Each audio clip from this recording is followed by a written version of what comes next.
আসসালামু আলাইকুম, আমি জেরিন চৌধুরী। স্বাগত জানাচ্ছি আপনাদের বিশ্বাসযোগ্য সংবাদ মাধ্যম আলোকিত ট্রিবিউনে। বিস্তারিত প্রতিনিধির পাঠানো রিপোর্টে। নড়াইল সদর ও লোহাগড়া উপজেলার বিভিন্ন অঞ্চলে ২০০ শীতার্থ মানুষের মাঝে শীতবস্ত্র বিতরণ করা হয়েছে।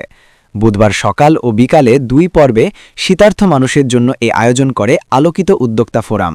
এ সময়ে সংগঠনের সভাপতি ও এশিয়ান টেলিভিশনের প্রতিনিধি কাজী আশরাফের সভাপতিত্বে প্রধান অতিথি হিসেবে বক্তব্য রাখেন আলোকিত উদ্যোক্তা ফোরামের চেয়ারম্যান অবসরপ্রাপ্ত মৎস্য কর্মকর্তা কাজী শামসুর রহমান। প্রতিষ্ঠানের কার্যক্রমটা উদ্দেশ্য খুবই মহৎ, কারণ গরিব মানুষ শীতের কষ্টে, শীত বস্ত্রের যন্ত্রণায় ছেলে মেয়ে সহ খুবই কষ্ট পায়। এটা বোধ করি আমি, কারণ আমরা মুরব্বী, শীতের কি যন্ত্রণা। সংগঠনের সাধারণ সম্পাদক সালেহা রহমানের সঞ্চালনায় বিশেষ অতিথি হিসেবে বক্তব্য রাখেন দৈনিক আলোকিত প্রতিদিনের প্রতিনিধি জাহিদুল হক রনি। ফ্রম ছোট পরিসরে শুরু হলেও আমি এখানকার যিনি প্রতিষ্ঠাতা চেয়ারম্যান এবং সার্বিক তত্ত্বাবধানে যারা আছেন, তারা আসলে সাংবাদিকতা এবং অন্যান্য সমাজের বিভিন্ন স্তরে বিভিন্ন রকম পরিবর্তনে ভূমিকা রাখেন।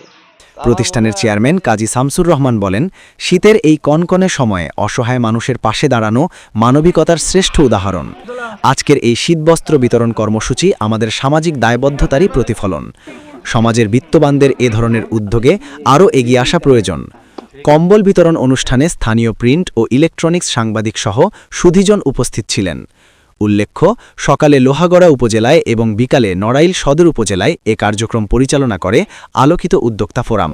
আমরা কম্বল বিতরণের যে আয়োজন করেছি সেটা মুখ্য বিষয় না, এটা আপনাদের সাথে আমাদের সাক্ষাতের একটি মাধ্যম মাত্র। যেমন এখানে উপস্থিত যারাই আছেন বেশিরভাগ নারী। আমরা নারীদেরকে নিয়েই আলোকিত উদ্যোক্তা ফোরাম বেশি কাজ করে যাচ্ছি। এর আগে আমরা কম্পিউটার প্রশিক্ষণের মাধ্যমে তাদেরকে স্বনির্ভর করার চেষ্টা করেছি, প্রশিক্ষিত করার চেষ্টা করেছি। প্রত্যেক বছরই দেওয়া হবে। আমাদের সালে আপা আছে, মাঝে ইনি আপনাদের মাঝে যাবে, যে জিনিসই আসুক না কেন, ইন্ডিয়ায় আপনাকে ট্রেনিং করাবে এবং কথাবার্তা বলবে, সেইভাবে ওনার সাথে একমাত্রে কাজ করে। আলোকিত ট্রিবিউন, নড়াইল।